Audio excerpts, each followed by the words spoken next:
G7 summit 2025। Donald Trump ने बीच में ही छोड़ा G7 सम्मेलन।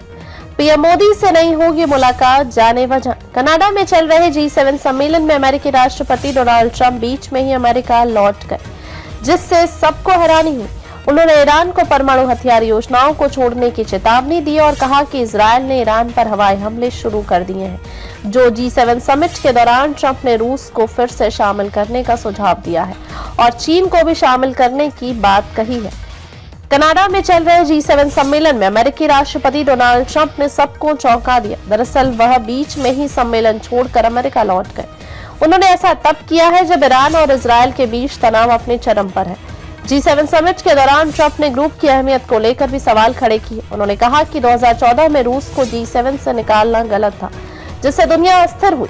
उन्होंने यह भी सुझाव दिया कि चीन को G7 में शामिल करना चाहिए। G7 में हिस्सा लेने के लिए पीएम मोदी भी कनाडा पहुंचे हैं। इस साल G7 की मेजबानी कनाडा कर रहा है। बता दें, पीएम मोदी और डोनाल्ड ट्रंप की मुलाकात नहीं हो सकी क्योंकि पीएम मोदी के पहुंचने से पहले ही ट्रंप अमेरिका के लिए रवाना हो चुके थे।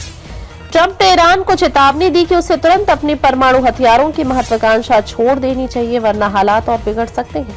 उन्होंने तेहरान को फौरन खाली करने की सलाह भी दी। ट्रंप ने ट्रूथ अकाउंट पर पोस्ट कर लिखा, ईरान को अपनी परमाणु योजनाओं पर लगाम लगानी होगी, वरना बहुत देर हो जाएगी। उन्होंने यह भी जिक्र किया कि ईरानी नेता बातचीत करना चाहते हैं, मगर पिछले 60 दिनों में कोई समझौता नहीं हो सका, जिसके बाद इजरायल ने 4 दिन पहले ईरान पर हवाई हमले शुरू किए।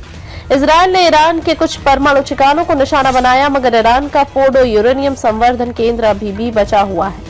यह केंद्र जमीन के बहुत नीचे बना है, जिसे तबाह करने के लिए इजरायल को अमेरिका की 30,000 पाउंड की GBU 57 मासिव ऑर्डिनेंस पेनिट्रेटर बम की जरूरत पड़ सकती है। यह बम B-2 स्टील्थ बॉम्बर से दागा जाता है, जो इजरायल के पास नहीं है।